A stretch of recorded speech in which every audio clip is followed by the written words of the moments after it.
got your beefaroni stick. I got my beef eating. I got my beef ate. Oh man, I used to eat those things as a kid, and I can't stand them now. Like I can't stand it. Very. I like jerky just fine, but like the sticks, I just don't. I don't know. Matt will get them every now and then, and I'm kind of like, eat that. They're like a combo of mushy and grainy. You know, it's like they're soft, but it's like Spam formed into a hard stick. I think it's a little better than Spam, personally. Are you sure?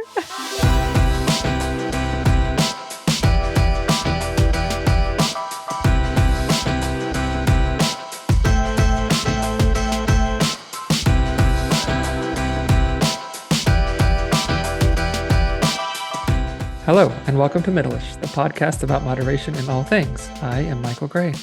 And I am Aaron Green. It's Aaron Green. Welcome to the mini pod. We need a little jingle. Well, we had a game show, that would be our jingle. Yes, Aaron and Green. if you recall, I asked you to employ your musical talents to come up with our own jingle back in 2020, and you were just like, I can't come up with anything. Let's just find, and we found a great one, but I have asked you to come up with a jingle because I think you have some musical brilliance that has yet to be tapped. I didn't remember that until just now. So you might have just written part Aaron of it. ever asked you to write a jingle? I'd be like, no, never. She's never done that. But now that you're saying it, I'm Liar! Like, I can't remember that. Oh, how are you? I'm very good. Yeah. I'm having a decent Wednesday. A decent Wednesday. It's a good How's your day. January treating you? You know, it's not bad. It feels, Yeah. I don't know. It's compared to last January, it's way better. Because I didn't have a great And that winter. was way better than the one previous, right? I think so. I didn't have a great winter. I think I'm skiing a lot right now. And I know I've talked about this on the pod before, but Boise gets inversions in the wintertime where the warm air settles on top of the cold air. So down here in the valley, it can be gray and cold and it just feels kind of bone chilling. But then you go up to the mountain and it's sunny and gorgeous, and it's usually like 10 degrees warmer. We haven't had a ton of inversions yet this year. We've had a couple, but That's just nice. Getting up to the mountain is like, it is amazing. I mean, I know we tell you all the time, like, get outside. You know, the sunshine's good for you. Movement's good for you. But I'm telling you, this January is way different than last January. I exercised just as much last January. So it's not like I've really changed anything there. I think it's the fact that I'm like outside in fresh air with snow, like in a different environment that's really enjoyable. So, yeah. Just this morning, I was showing somebody pictures of like the only mountains they had been to or the Smoky Mountains. And I was like, I'm sure they're beautiful, you know. I said, but let me show you the mountains from like where I'm from. Like living in the Treasure Valley, how there's just like mountain ranges all around, you know what I mean? And he was just like, what? I was like, yeah, that's just like what we'd see from our front yard. Yeah. You know, it was like these massive snow-capped peaks. It's just beautiful up there. Yeah. It kind of made me homesick a little bit. Come back and visit. Come visit I know, anytime. right? I know. Are you doing dry January? No, sir. Yeah. I am not. Me either. No thanks. I've seen all kinds Hard of pass. variation. Well, and that's how we feel about no.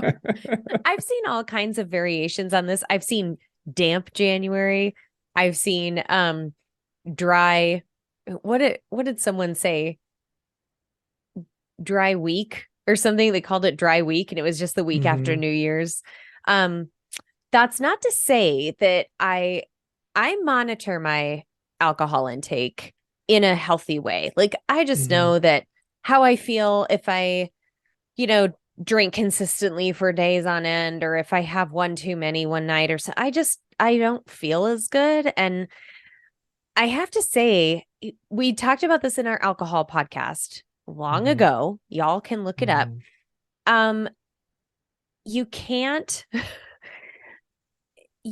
convince me that the perceived benefits of alcohol consumption outweigh the fact that you're drinking Right. a toxin. Like it is, Right. your body has to turn it into like 3 different things just to get rid of it. So it doesn't like start, causing Yeah. problems. And so anyway, that's I don't really feel like it would serve a purpose for me to practice dry January because Yeah. I mean, I think I've had like 3 drinks since the new year started, 3 or 4. Yeah.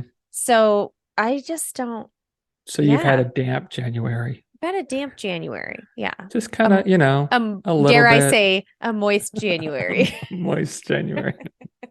How's your January going? Real moist. I can't believe that word just came out of my mouth. All right. We are off to a great start. How about you? You're not doing dry January. No, I'm not. Until they make a good NA bourbon that's worth a damn, I just don't see you embarking on that. Yeah, I just like, a little something to sip on through the evening. Yeah, most nights, not all nights, but most nights. Yeah. But I don't go hard on it at all. Mm-hmm. And there are times where I'm like, all right, not tonight. I'm going to make the intentional choice just to keep things in check, Yeah. because sometimes, habits get out of hand, right? Well, So, I have to tell you, NA beers have made a big difference for me because I've heard they're the pretty good. flavor, there's some good ones. Yeah. So I think Matt and I agree that Athletic Brewing, they're killing it. Like I've had I've tried 5 of their beers. One of them I didn't really care for, but I've had 4 Okay. that are pretty tasty. And Yeah. I mean, they taste like, I just tried their dark, I don't remember what it's called, something dark. But it's like a stout. And I just had that for the first time last week. And I was like, this tastes really good. Like it Nice. hits all of the flavor notes that I'm looking for in a good beer. Mm-hmm. And I've talked about this before. I've mentioned this on my TikTok that there's something psychological about like you've trained yourself, if you've been drinking beer or wine or whatever for a while, you've trained yourself that just the flavor and just that act of drinking that beverage has a signaling effect on your brain. So you don't necessarily have to have the alcohol to still get I can see some that.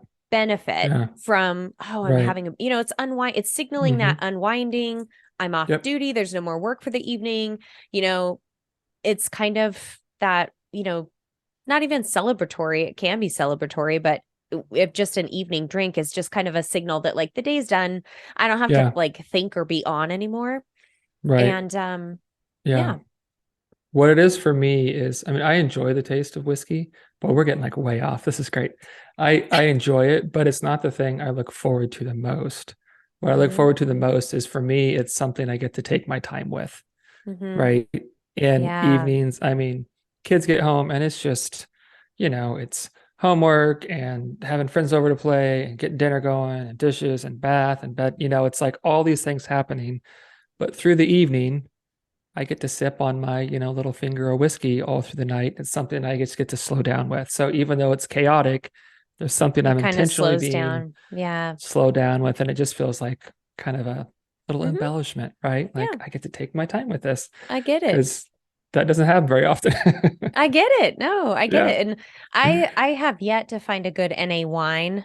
I have to admit, I haven't really looked, but one of my clients, so if y'all are listening out there and you have any leads on a non-alcoholic wine that let us is know. worthwhile, I'd be interested. One of my clients mentioned that she thinks she's tried one that was pretty good and she doesn't remember the name. So anyway, that's a lot of help. Thanks, friend. I know. Jeez. Thanks, friend.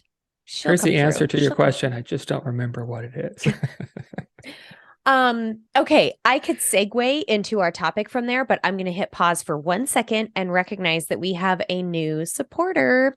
Yes. Katie Kessinger, thank you so much for supporting the podcast. I know you've been a listener for a long time, and she's a client of mine. And so we've been talking about the podcast whenever, there's a good episode that comes up, and she's like, oh, you guys said this. And so, awesome. Thank you so much for listening and supporting. Katie. And thank you to all our listeners, but especially thanks to Katie today. Yep. Welcome. Yeah. So, okay. All right. The alcohol discussion.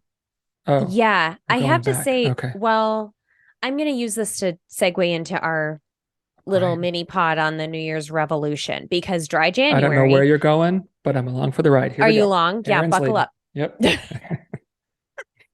Dry January is a version of what people do in the new year when they Right. decide it's a new start. I'm going to wipe the slate clean. Cold turkey. New year, new me, all this stuff. And Hmm. I hope that Michael and I've already said this. If you haven't heard this already, here it is. It's not a bad thing to heed a new start, to like get Right. that energy and to get that motivation and to feel like this is the day that I'm, gonna, Hmm. jump into this. I think and dry January, I have zero problems with it. I have zero problems with people like being completely sober and saying goodbye to alcohol for the rest of their lives. Please do. Same. Same. Um, I think what happens though when people embark on these adventures, Hmm. first of all, let's rewind to see what the impetus was for that.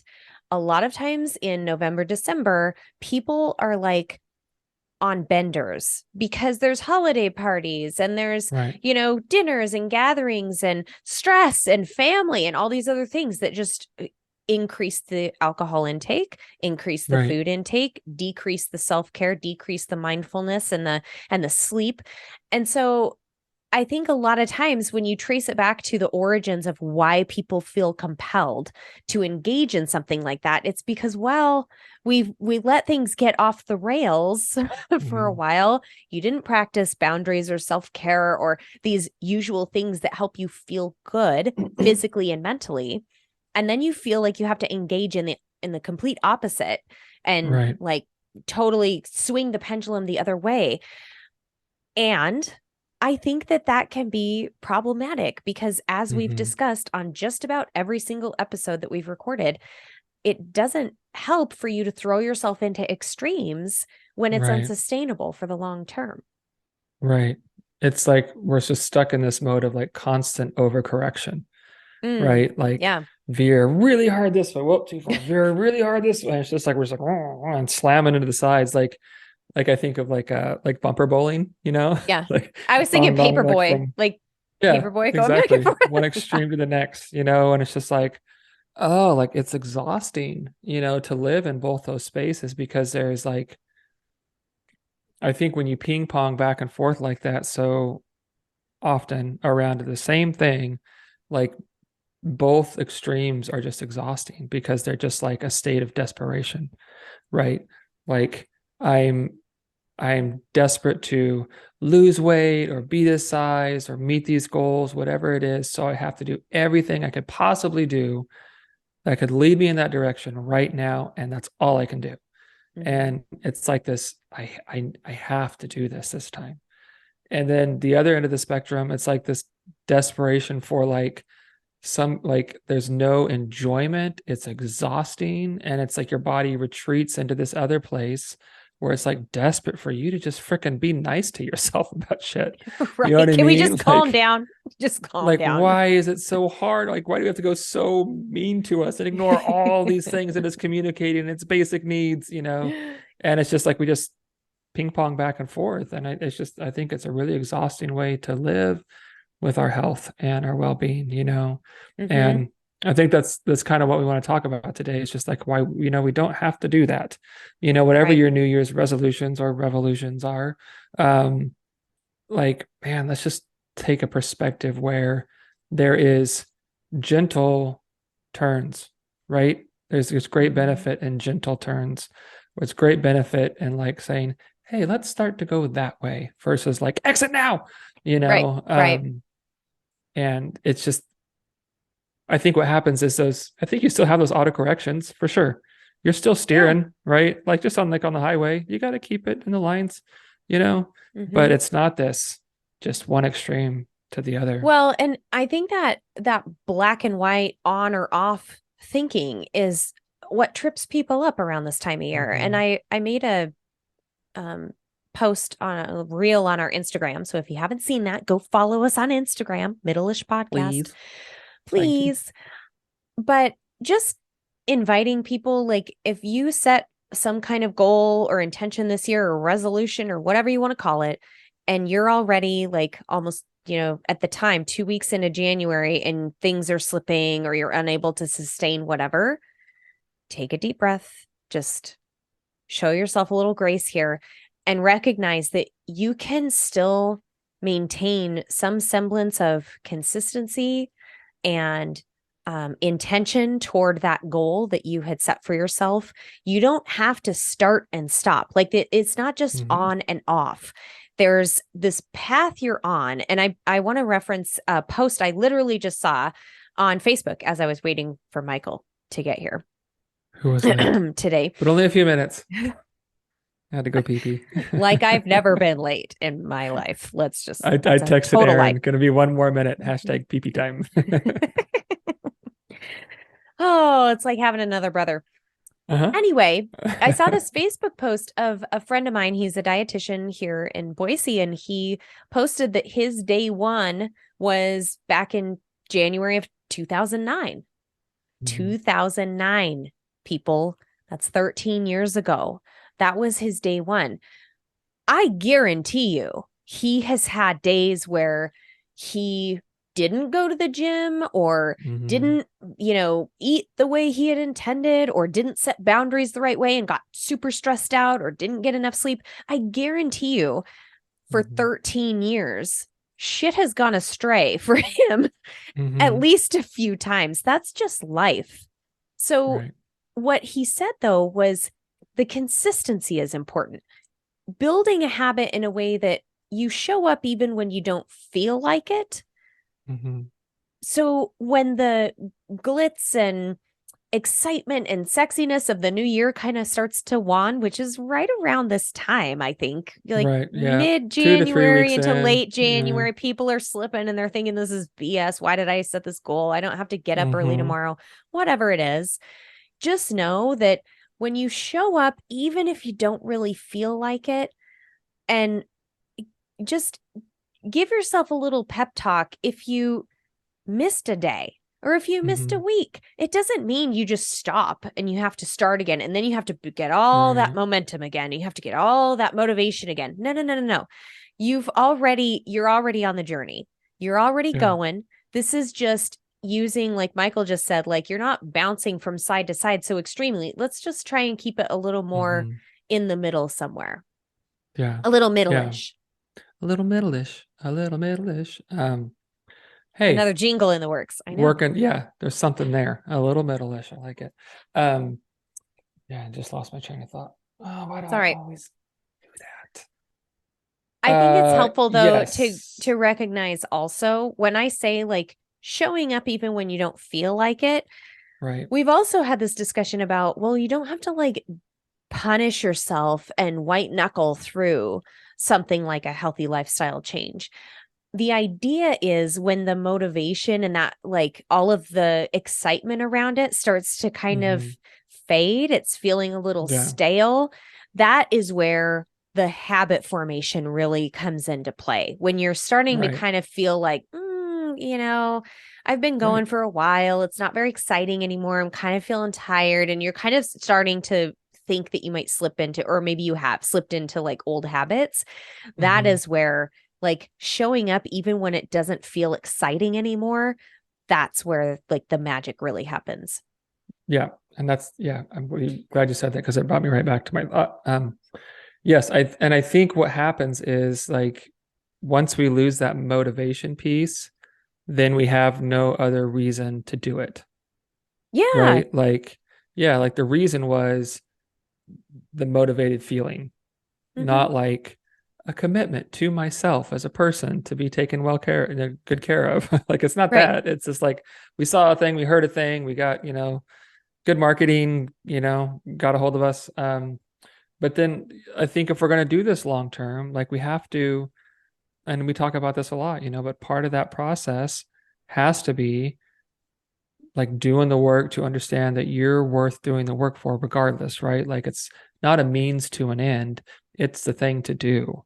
It's not just a bunch of steps and checklists to get to where you want to go. It's like, no, it's how we just get through the rest of forever.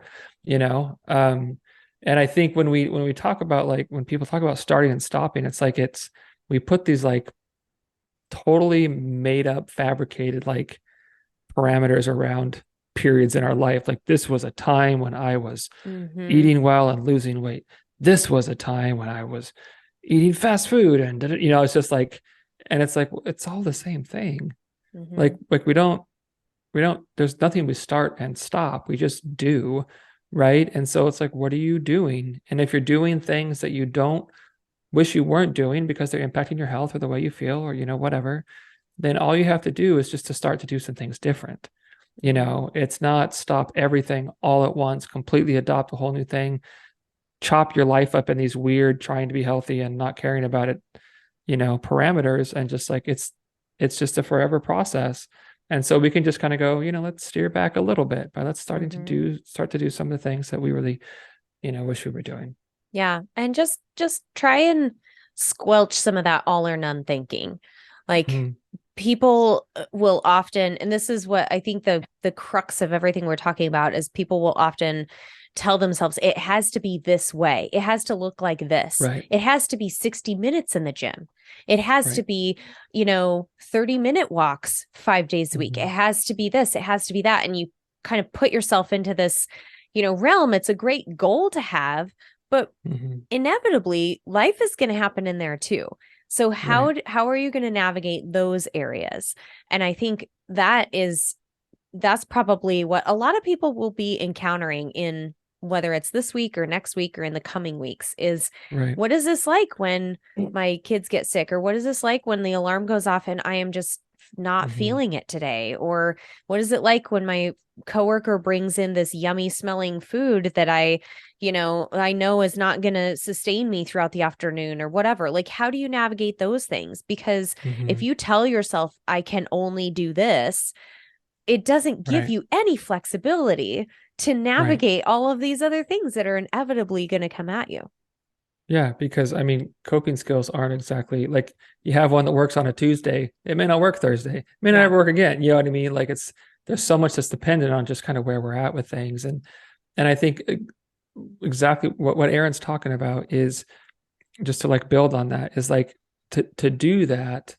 Like, yeah, what will it be like if, we're just trying to, you know, I don't know, eat like pre-planned meals, right? Like I brought my lunch. I always wind up stopping at fast food. I really want to make that swap.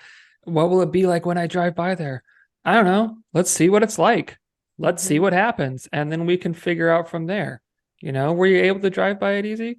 Cool. No? Okay. Let's make some plans around that. Mm-hmm. Right? It's like we just have to like none, never, like hard and fast lines of, like what we allow from ourselves. And it's like we don't we don't get to learn like that. We don't get to learn anything about ourselves. We don't learn when we're just following preset path. That's Mm-hmm. just following directions. Versus if we get to explore and experience and be curious, like we talk about, um, we learn a lot about ourselves and what are really appropriate ways forward for us. But we have to have the patience and the kindness and the understanding that there is no stopping. Moments that feel like stopping points to people Mm-hmm. are, I think, moments that they really need to like look at and examine and see what's there that we can take with us again in the future. It's Yep. not reasons to stop. It's like reasons to maybe slow down and really pay attention to and pick apart, because that's how we get the tools we need to go forward from there. Yep. Which You is a know? conversation I have a lot. I'm sure you have a lot of these conversations too, where clients come in, they're like, oh, back 5 years ago, I did this diet. I did intermittent Mhm. fasting or something. It worked really well. I lost all this weight. I had all this energy. I blah, blah, blah. And I'm like, but that was 5 years ago. So what stopped you Yeah. from continuing that? Like, why aren't you still doing that? Oh, well, it didn't work out. I ended up getting sick and I had to go visit my brother and I had to do, then we went on vacation and and then my job hours changed. Like all of these Mhm. circumstances suddenly pushed this person out of a place where they were able to continue doing that very Right. rigid plan. And all of a sudden, they don't have any skills or tools to pivot and be flexible Yep. in that space. And 100%. it's really infuriating in the health and wellness space to hear these stories over and over, because I'm like looking at these other people that put people on diets or, these specific plans or whatever, and don't teach them the skills. And I'm like, do your job. Right. Quit being lazy. Like, do some work.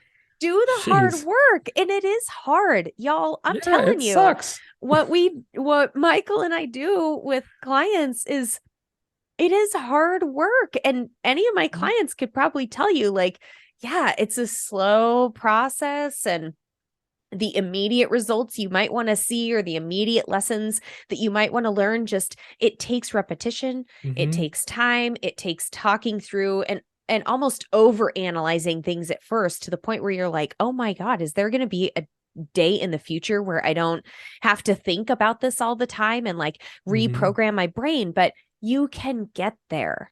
So to circle back, it's not about just thrusting this rigid plan onto somebody and saying, this is what's going to, help you reach your goal. Well, it might in the short term, but you have a life to live, and you've hopefully got a lot of years ahead of you. What's that going to look like? If you don't care right now, that's fair enough.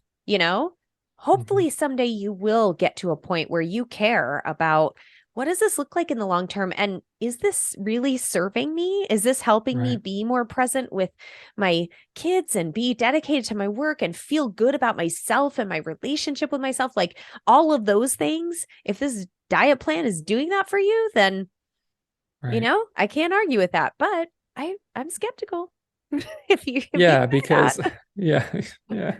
like, okay, cool, you're full of shit, but convince yourself any way you want, but it's like, I just think that it's so critical that on this path we learn to like trust ourselves to turn, right? Trust ourselves to make the appropriate turns and corrections, and then like show ourselves grace when we get it wrong, because we're going to, and it's like there's so much importance that we put on like this day, this week, this attempt, this try, this, this peak of motivation. Like, it has to, and it's like, you're trying to decide what's going to happen with a million variables. And if it's not the exact thing, then what's the point? Like, I mean, okay, good luck, but it's not going to work out, because it's never worked out. Like, it just, that's not, you've got to, along with building that trust in yourself, you've got to learn to be able to pivot and step back and go, oh, okay, well, that kind of fell apart. How do we, like, that's the only way you ever do it and that's really like what we're talking about, like how you stop starting and stopping is when everything stop starting and stopping. Yeah, I know, right? I had to think about that before I said it. Like, stop starting and stopping. Put an end to the starting and stopping. Yeah. Yes. But if it's like what happens that normally sends you, just throwing your hands up, is now an opportunity to go, okay, why do I always get stuck here? What are some ways I can think about this differently, see this differently, plan for it differently, and be willing to try those things, and be willing for those things not to work. Yeah. Because, okay, well, that doesn't work. How about this? That doesn't work. How about this? And then all of a sudden you're like, hey, that kind of worked. Cool. Maybe we can do things differently now.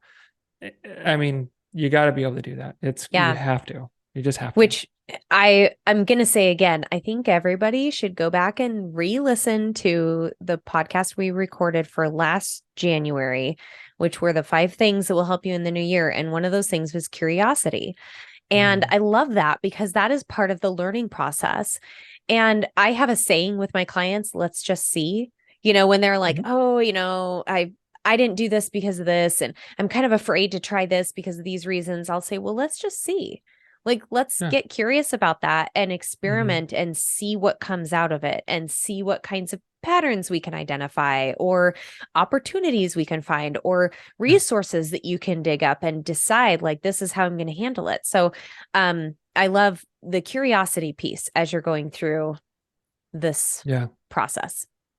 I say the same thing. I say, let's try it and see. Yeah. It'll work or it won't, and then we know something. Yep, exactly. You know more than you did before. Right. So, I don't have anything else to say. Do you?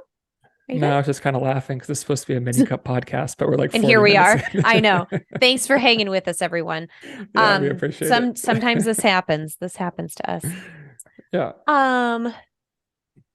Do we do a meaning in the mundane on mini pods? I don't remember. I'm having a I brain don't fart. think we do, but we can. Okay. You want to do it? You got one? Um, I I do. I do. Yeah. Actually. Okay. The other day I was driving. It was like, what was it? Mid-morning. It was around 9 o'clock. I was just driving across the river in Boise in town here. And I was on the phone with a car mechanic, like waiting for them to pick up. So it was ringing. And I'm driving along and I see like this kind of big figure coming over the top of my car. And I look and it's a bald eagle, like right over the top of my car, flying Whoa. along the river. And I was like, I couldn't even say anything because I'm like waiting for the people to pick up the phone and I didn't want to be screaming or carrying on when they pick up. And I couldn't call Matt and be like, guess what I just saw? Because he would be thrilled. So I just like had this very silent, like jaw-dropping moment where I was just like, Yeah. that was incredible. And I wonder how many That's other drivers wild. even noticed it. Because you Yeah. had to look and see, like it's a big bird, obviously, but then you had to look and see like through the shadow that it's a bald eagle. It was crazy. Anyway, That's awesome. I love birds of It may have prey. been a So private show. I know he's just like, Yeah. I'm flying just for For you. real. Just for For real. you, You may have Aaron. been the only one that saw it. I know. That's awesome. So for me, it was this last week we were at Disney World. It's our first time at Disney World. Fun. And yeah, we just had a great time. But one night we had one day where we just stayed in our campground kind of as of a break in between, and we rented like a golf cart to get around to like they have pools and little campgrounds and activities and stuff. And so we rented a golf cart, and that evening, like, I don't know, it gets dark. It's like 6 there right now, and so by 7 it was really dark. I told the girls, I said, hey, let's jump on the golf cart and just drive around the campground, do like all the varieties and stuff. And so they hop on the back, so they're sitting backwards, right? And I'm driving, and we're just driving through, it's all woodsy and very few cars or go-karts out. Most people are eating dinner or winding down. So we're driving through RVs and kind of all through. And the whole time, I don't know what they were doing, but they were just like giggling and giggling and giggling, just like overjoyed with just like being with each other in this experience and just laughing and being silly. And we drove for, I don't know, 20 minutes, just kind of all over. And they were just giggling the whole time. And it was like the best. Oh, I love that. The sound of Yeah. children's laughter is just, oh my gosh, this is magic. Magic. And for it to be the sisters just enjoying each other, like, yeah. it Oh, was pretty cool. So, I love it. all right. Thanks for joining us, everyone. We will be Thanks, back, everybody. yeah, with our full-length podcast. I'm really excited for the next topic. Yep. So It'll be 5 minutes longer than this one. all right. Have a good day. All right. We'll see ya. Bye. Bye.